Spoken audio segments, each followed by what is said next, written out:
ప్రభుత్వాలు చూశారు, 18 నెలలు అవుతున్నాయి. ఆంధ్రప్రదేశ్లో ఒక పక్క అభివృద్ధి పనుల గురించి చెప్తూ ఉంటున్నారు. గతంలో 9 పథకాలు ఆయన ప్రభుత్వం, ఇప్పుడు 6 పథకాలు ఈయన ప్రభుత్వం. ఎలా అనిపిస్తుంది? పర్లేదా? బాగా బాగానే ఉందండి, బాగానే ఉంది. ఈ రోడ్ల వ్యవస్థలు కానివ్వండి, నిత్యావసర సరుకుల ధరలు కానివ్వండి, కరెంట్ ఛార్జీలు ఎలా ఉన్నాయి? కరెంట్ ఛార్జీలు బాగానే ఉన్నాయి, నిత్యావసర వస్తువులు పర్లేదు, బాగానే ఉన్నాయి. రోడ్లు అవి కూడా బాగున్నాయి ఇప్పుడు. చూస్తే కనుక ఏమంటారు సార్, ఏదన్నా ఇళ్ల స్థలాలకి అప్లై చేసుకున్నా లేకపోతే పెన్షన్లకి అప్లై చేసుకుని ఉన్నారా? అదే పెట్టుకోమంటున్నారు వాళ్ళు, ఇస్తామంటున్నారు అంతే. ఎలా ఉంది సార్ సచివాలయంలో ఏదన్నా కాగితం కావాలని రెస్పాన్స్ బాగానే ఉందండి, ఇస్తున్నారు, బాగానే ఇస్తున్నారు. చూస్తే మరి ఉప ముఖ్యమంత్రి పవన్ కళ్యాణ్ గారు మన కోనసీమ జిల్లా వెళ్ళొచ్చారు. పక్కన తెలంగాణలో ఒక 4-5 రోజుల నుంచి ఆయన మీద వాగ్వాదాలు జరుగుతున్నాయి, చూసే ఉంటారు. జనరల్ విషయం ఏదైతే అయితే చూడలేదు, దాని గురించి అయితే పర్లేదు, బాగానే ఉంది. అంటే ఏం లేదు సార్, ఒక విషయం జరిగింది. మొన్న కోనసీమ జిల్లాలో ఈ యొక్క కొబ్బరి రైతులను పరామర్శించారు. అనంతరం కూడా మాట్లాడుతూ ఏమన్నారంటే, కోనసీమ గురించి మా హైదరాబాద్లో కూడా మాట్లాడుకుంటారు తెలంగాణ వాదులు. దీంతోపాటు ఎవరి దిష్టి తగిలిందో కానీ పాపం ఇప్పుడు వాళ్ళకి నష్టం వచ్చింది అంటున్నారు. అంటే ఏదో తెగులు వచ్చి పైన తలకాయలు లేకుండా ముండేలు ఒకటే మిగులుతున్నాయి అంట కొబ్బరి చెట్లకి. దాని గురించి ప్రస్తావిస్తూ అన్నారు. వాళ్ళు మమ్మల్ని అన్నారు మా దిష్టే తగిలిందని మీరు అంటారా అని చెప్పి వాళ్ళు కొంచెం వాగ్వాదం. అన్నీ ప్రకృతి వైపరీత్యం, అది ఎవరు ఏం చేయలేరు కదా. వాళ్ళు అలా తీసుకోవడం మంచి విధానమేనా పక్క రాష్ట్రాలు? ఏమంటే రకరకాలుగా అనుకుంటారు, అది పెద్ద సమస్య ఉంది దాంట్లో. సో ఇది మెయిన్ పాయింట్గా తీసుకుని వాళ్ళు ఏమంటున్నారంటే, రేపు సినిమా ఉంది మేము ఆడనేము, మీ ఫ్యామిలీ అంతా ఏపీ వెళ్ళిపోండి, లేకపోతే ముక్కు నేలకు రాసి సారీ చెప్పండి. అలాంటిది ఏముందండి, ఎవరిష్టం అది, ఎవరికి పోరాటం వాళ్ళు చేస్తూ ఉంటారు, అంతే సహజం. ఏదో నేను గెలవాలి అనుకుంటారు. మిస్అండర్స్టాండింగ్ జరిగిన ఈ అంశం ఇప్పుడు హైలైటెడ్ గా నిలుస్తుంది. మరి క్షమాపణ చెప్పాలంటారా పవన్ కళ్యాణ్ గారు? ఏమండి అవన్నీ కూడా మనం ఏం చెప్పగలం, అవి లోతుగా ఉన్న వాళ్ళకి తప్ప మనకేం తెలియదు దాని గురించి. అంటే ఏం లేదు సార్, అక్కడ ఏ విషయం లేకపోయినా సడన్ గా ఈ 2 ముక్కలు కలవడం వల్ల, తెలంగాణ అండ్ ఈ దిష్టి అంటం వల్ల ఈ జరిగిన విషయం కాబట్టి కొంచెం ఆయన నిబద్ధత కలిగిన నాయకుడు కాబట్టి అంటారా అనేది ఒకటి వచ్చింది. అది జనాలు నిర్ణయించాలి, వాళ్ళని నిర్ణయించాలి అన్నమాట. రాష్ట్రం వాళ్ళు ఆడేమంటున్నారు కదా సినిమాలు కానివ్వండి, ఏమంటే అవన్నీ కామన్ అండి, అంటారు మళ్ళీ కలుస్తారు, ఇవన్నీ మామూలే. మన రాష్ట్రానికి వస్తే ఎలా ఉంది సార్ ఇక్కడ రియల్ ఎస్టేట్? రియల్ ఎస్టేట్ అయితే నాకు అంత ఐడియా లేదండి, బాగానే ఉంది అంటున్నారు. భూమి ధరలు ఎలా ఉండి, ఎంత ఉండయి స్థలాలు ఇవన్నీ ఇప్పుడు ఎంత ఉంది అంటే అక్కడ వరకు నాకైతే తెలియదు, కానీ పర్లేదు, బాగానే ఉంది అంటున్నారు. మరి పర్లేదు సార్. విశాఖపట్నం, అమరావతి అయితే మనకు కొంచెం పనులు దొరుకుతాయి. అమరావతి అయితే మాత్రం బాగుంటుందండి, అమరావతి అయితే మాత్రం బాగుంటుంది. ఎలా ఉంటుంది సార్? మరి త్వరలో స్థానిక ఎన్నికలు ఉన్నాయి కాబట్టి మున్సిపాలిటీ, గ్రామ పంచాయతీ ఎలా ఉంటుంది? ఒకే ప్రభుత్వం కొనసాగించవచ్చా? గాలి ఏమన్నా? ఏ ప్రభుత్వం అయితే ఆ ప్రభుత్వానికే మొగ్గు చూపుతారండి, అది జనరల్ గా జరిగేది. అది ఇంకంతే. 15 ఏళ్ళు సమయం ఇస్తారు.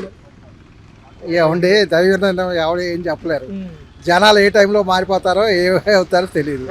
అదే అందు గురించి సార్. చూస్తే రాష్ట్ర భవిష్యత్తు ఎలా అనిపిస్తుంది? గత ప్రభుత్వ సంక్షేమాలు ఇప్పుడు సంక్షేమాలు వేరైనప్పటికీ అప్పుడు 9 ఇప్పుడు 6, దీంతో కొంచెం భారీ బడ్జెట్లు అయినా ఇవ్వక తప్పదు అంటున్నారు. ఎందుకంటే ఎలక్షన్స్ హామీల ప్రకారం అన్ని నెరవేర్చాలి కాబట్టి. పర్లేదు. స్టేట్ ఎలా ఉంది? స్టేట్ సూపర్గా ఉంది సార్. ప్రస్తుతానికి రియల్ ఎస్టేట్ భూమి అవుద్ది, డెవలప్మెంట్ అవుద్ది సార్. విజయవాడ, గుంటూరు, అమరావతి కలిసి మంచి సిటీ అవుద్ది.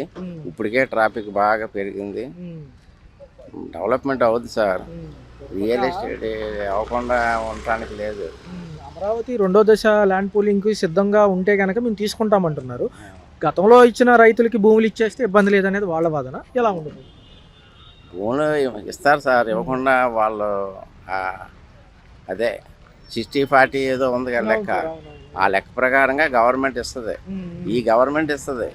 అది పవన్ కళ్యాణ్ గారు ఉప ముఖ్యమంత్రి ఎలా ఉంది? మన కోనసీమలో 2 వ్యాఖ్యలు చేయడంతో తెలంగాణ వాళ్ళు గత వారం రోజులుగా ఆయన మీద వ్యాఖ్యలు ఏంటి నాకు అర్థం అవ్వలేదు సార్. అది నేను వినలేదు. జరిగిన విషయం ఏంటంటే సార్, అక్కడ మాట్లాడుతూ తెలంగాణలో అనేక మంది నాతో అంటారు కోనసీమ ఎక్కువ శాతం పంటలకి బాగా ఉంటుంది, ఈ యొక్క పంటలు బాగా పండుతాయి అనే మాటలో అంటూ ఎవరి దిష్టి తగిలిందో ఏమో కొబ్బరి రైతులకి ఇట్లా తెగులు పడుతున్నాయి చెట్లకని ఆ మాట అన్నారు. అమ్మగా అన్నాడు, అది కర్మకాలి, అది వేరే దానికి వెళ్ళింది అంశం అంతే తప్ప. ఏమంటున్నారంటే పక్క నాయకులు క్షమాపణ చెప్పండి, లేదా మీ సినిమాలు ఆడనివ్వము, ఏపీకి వెళ్ళిపోండి, అందరూ కలిసి ముక్కు నేలకు రాసి కానీ మీరు అడుగు పెడతానికి కుదరదు అంటున్నారు. ఇంత దూరం ఎందుకు వెళ్ళిందంటారు? ఆ విషయాలకు వచ్చేదానికి అయితే మాత్రం నాకు తెలియదు సార్, అంత లోతుకి నేను వెళ్ళను. జనరల్ గా వార్తల్లో చూస్తున్నారు కదా వాళ్ళు ఈయన మీద అంటాం. వార్తలు కూడా చూడడం సార్, ఏదో కామన్ గా ఎవరైనా చెప్తే అంటున్నా తప్ప. ఏమంటారు? ఆయన అనలేదని అంటున్నారు పాపం. ఆయన అనలేపటి అన్నది అన్నాడు, అది కామన్ గా అన్నదే తప్ప ఎవరిని వచ్చి ఉద్దేశించింది అయితే మాత్రం కాదు. జనరల్ గా మాటల్లో దిష్టి తగిలింది అంటారు కదా, ఆ విషయం అంటున్నారు కదా. అది కామన్ గా జనరల్ గా మాటే తప్ప వాళ్ళ మీద ఖర్చు పెట్టుకున్నది ఎవరు దిష్టి తగిలేదు సార్. ఇప్పుడు టెన్టీస్ లో దిష్టి ఏంటి అసలు కాదు కదా, ఏదో కామన్ గా అన్నాడు అంతే. సో అది అంత పట్టించుకోవాల్సిన అవసరం లేదు. లేదు సార్ మరి మిగతా అంశాల్లోకి వెళ్తే అటు విశాఖపట్నం నుంచి ఇటు అమరావతి ఇండస్ట్రీస్ వస్తే రేపు పిల్లలు ఇక్కడే ఉద్యోగాలు చేసుకోవచ్చు, ఒక 15 ఏళ్ళు సమయం ఇవ్వమంటున్నారు కదా. సూపర్, అది వాస్తవమే సార్. ఈసారి ఇతర దేశాలు వెళ్ళక్కర్లేదు, పల్లెలను ఒడిసి పట్టణాలకు వెళ్ళక్కర్లా. ఇప్పుడు అన్ని చోట్ల కూడా అన్ని రకాలుగా బాగానే ఉంది సార్. వ్యవసాయ ఉత్పత్తి ఎన్నికల హవా నిమిత్తం కూడా మరి ఎలా ఉండబోతుంది, రేపు హవా ఏమన్నా మారుతుందా ఇటే ఉంటుంది? రాబోయే దానికి మనం ఏం చెప్పగలం సార్. అది చూసుకున్నట్లయితే రాష్ట్రంలో 18 నెలల కూటమి ప్రభుత్వ పాలనతో పాటు అనేక సమస్యలు ఉన్న 1 by 1 వెళ్తుంది, కొన్ని టైం పడతాయి కామన్ గా. మరి ఎలా అనిపిస్తుంది? కూటమి ప్రభుత్వం బాగానే చేసింది, చేయలేదు అనడానికి వీలు లేదు. కాకపోతే ఆ టిక్కో ఇల్లు ఒకటి ఆపేసింది. ఆ టిక్కో ఇల్లు ఒకటి 50 సంవత్సరాలు పింఛన్ ఇస్తానన్నారు, అదొకటి ఆపేసింది. ఆ రెండు సరి చేసుకుంటే కూటమి ప్రభుత్వం మళ్ళీ వచ్చింది. పవన్ కళ్యాణ్ గారు ఎక్కువ శాతం గ్రామాల మీద ఫోకస్ పెట్టి కోనసీమ జిల్లా పర్యటనలో గత 26వ తారీఖు వెళ్ళొచ్చారు. వచ్చిన కాడి నుంచి కూడా ఒక వివాదం తలెత్తింది. తెలంగాణ వాళ్ళు మాటి మాటికి ఆ తెలంగాణ ఊరికి మనకెందుకంటే కూటమి ప్రభుత్వం బాగానే చేస్తున్నారు. పవన్ కళ్యాణ్ నెంబర్ 1. ఏం లేదు సార్, ఎందుకు అంటే అక్కడ జరగని అంశానికి కూడా జరిగినట్టుగా వాళ్ళు చుట్టేస్తారు, ఎందుకంటే వాళ్ళకి పని లేక చుట్టేస్తారు అంతే. ఇక్కడ స్టేట్ ఉప ముఖ్యమంత్రి ముక్కు నేలకు రాసి క్షమాపణ చెప్పాలంటున్నారు. ఎందుకు ఎందుకు ఆడు బాబు గట్ట ఉన్నాడంటే అమెరికా గట్టాడు బాబు, వాళ్ళందరూ అమెరికాలో చదువుకోవట్లేదా, చేయట్లేదా? ఒక తెలుగు రాష్ట్రాల్లో ఉండకూడదు ఏంటి? తెలంగాణ దిష్టి తగిలిందని అనకపోయినా ఎందుకని? ఏమంటే ఒక విషయం చెప్పనా, ఇప్పుడు కేసీఆర్ ఉన్నాడు, ఇప్పుడు ఆడి పిల్లలు అందరు ఎక్కడ ఉంటున్నారు? అది చెప్పమని నువ్వు ముందు, తనకి సమాధానం నేను చెప్తా. ఏమన్నా తెలీదు, మీరు అడిగారు మీరు చెప్తున్నా.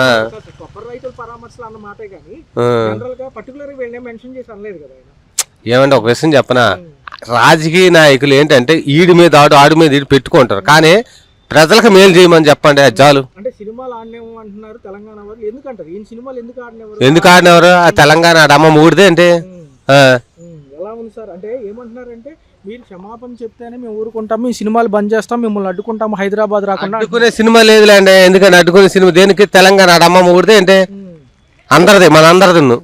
కోనసీమ కొబ్బరి చెట్లకి తెలంగాణ వాళ్ళు దిష్టి తగిలింది అనే మాట నేను అనలేదంటారు. ఎవరు? పవన్ కళ్యాణ్ గారు అనలేదు అనేది వాస్తవం. పవన్ కళ్యాణ్ అనలేదు, కాకపోతే తెలంగాణ రానివ్వను చేయను అంటే చాలా తప్పు అది. అది ఎలా ఉంది సార్? మరి ఎలా ఉంది సార్ నిబద్ధతగా చేయగలుగుతున్నారు? పవన్ కళ్యాణ్ నెంబర్ 1. 15 ఏళ్ళు సమయం అడిగారు మొన్న ఆ సభలో కూడా. మరి ఏమనే సమయం లేకపోకుండా ఎట్ట ఎవరైనా ఎలా చేయగలుగుతారు? ఇప్పుడు సమయం ఉండాలి, ఒకేసారి వచ్చి పరిపాలన చేయాలని చేయలేరు, అంటే అభివృద్ధి చేయాలని నిదానం చేయాలి అంతే, అంతవరకే. సంక్షేమంలో 6 పథకాల్లో పెన్షన్ ఇంటికి వచ్చిన విధానం బాగానే ఉంది, డిపోలో మళ్ళీ రేషన్ ఇస్తున్నారు, ఇతను బాగానే ఉంది. దాంతోపాటు మహిళలకు ఉచిత బస్సు ప్రయాణం అది బాగానే ఉంది, అన్నదాతకి 2 ఫేజులు డబ్బులు వదిలేరు, అది బాగానే ఉంది. సమయంలో ఈ హెచ్చరికలు బాగా అది బాగానే ఉంది. టోటల్ గా ఒక మాటలో రేపు స్థానిక ఎన్నికలు ఉన్నాయి కాబట్టి ఇటే పవన్ కళ్యాణ్, టీడీపీ, చంద్రబాబు నాయుడు గారు, ఇటు తప్పించి ఇంకెక్కడ ఉండదు. ఎలా ఉంది స్టేట్ డెవలప్మెంట్? ఎలా అనిపిస్తుంది నాకు? జనరల్ గా సంక్షేమ పథకాలు ఏమైనా వస్తున్నాయి మాకు? ఇంట్లో పెన్షన్ అని రేషన్ అని తెచ్చుకుంటూ ఉంటారు కదా, వస్తున్నాయి. అంటే గతంలో డోర్ డెలివరీ ఇచ్చేవాళ్ళు పెన్షన్, ఇది రేషన్. మరి ఇప్పుడేమో డిపోల్లో కాబట్టి ఇబ్బంది ఉందా? పనులకి వెళ్ళి వచ్చా కంఫర్ట్గా ఉంది? కొద్దిగా ఇబ్బందిగా ఉంటుంది, ఇంట్లో ముసలోళ్ళు ఉంటారు కదండి, దానివల్ల కొద్దిగా బండి వేసుకుని ముసలోళ్ళు దిగాలన్నా ఇబ్బంది. అయితే ఒక పక్క చూస్తే పవన్ కళ్యాణ్ గారు ఐడియా ఉన్నారు కదా, పవన్ కళ్యాణ్ గారు ఆయన ఉప ముఖ్యమంత్రి ఎలా ఉన్నారు? పాపం ఆయన కూడా ఉప ముఖ్యమంత్రిగా బాధ్యతలు చేపట్టి నుంచి ఇటు పక్క స్టేట్ మీదే ఉంటున్నారు. మంచి విధానమైనా ఆయన చేయగలరంటే? చేయగలరండి. ఎలా ఉంది అంటే సార్ కూడా ఇంతకుముందు సినిమాల్లో చేస్తున్నారు, ఒక పక్క ఇటు కూడా ఉన్నారు కాబట్టి పాపం ఆయన ఉండడం వల్లే మొన్న టీడీపీ కూడా గెలిచింది కాబట్టి ఏమంటారు? అంటే జనాలు చూస్తూ ఉంటారు కదా, ఆయన కూడా తిరుగుతూ ఉంటారు, స్టేట్ డెవలప్మెంట్ అని ఒక 15 ఏళ్ళు కలిసి ఉంటే కనుక మనం రేపు అభివృద్ధి చూడొచ్చు అంటూ ఉంటారు కదా, దాని మీద మీకున్న అభిప్రాయం చెప్పండి. సార్ ఎలా ఉంటారు? బాగానే చేస్తున్నారు. ఇప్పుడు మన రాష్ట్రంలో సమస్యలన్నీ ఆయన పట్టించుకోవడం, నాకంత పాలిటిక్స్ గురించి అంత తెలియదు, బాగానే చూస్తున్నారు. ఎలా ఉన్నాయి రోడ్లు, వ్యవస్థలు ఎలా ఉన్నాయి? రోడ్లు ఏమో బాగోలేదు అంతే. కరెంట్ ఛార్జీలు ఎక్కువ వస్తున్నాయి, తక్కువ వస్తున్నాయి? కరెంట్ ఛార్జీలు పర్లేదు.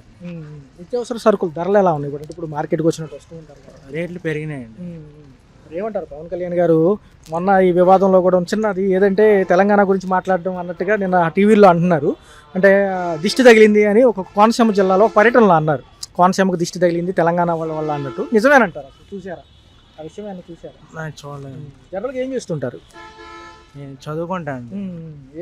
ఏం చదువుతున్నారు? NEET long term. Okay, NEET long term చూస్తున్నారు. ఓకే, మరి ఏంటి రేపు ఐటీ సెక్టర్ వస్తే ఎలా ఉంటుంది ఇక్కడికి? ఐటీ సెక్టర్ గురించి నాకు తెలియదు. ఇప్పుడు నీట్ చదువుతున్నారు కదా, ఏదైతే ఉందో రేపు ఇండస్ట్రియల్ కానీ ఇక్కడ కానీ వస్తే మరి ఉద్యోగాలు ఇక్కడ చేద్దాం అనుకుంటున్నారు, పక్కన పరిస్థితి బట్టలే అండి. Okay, right.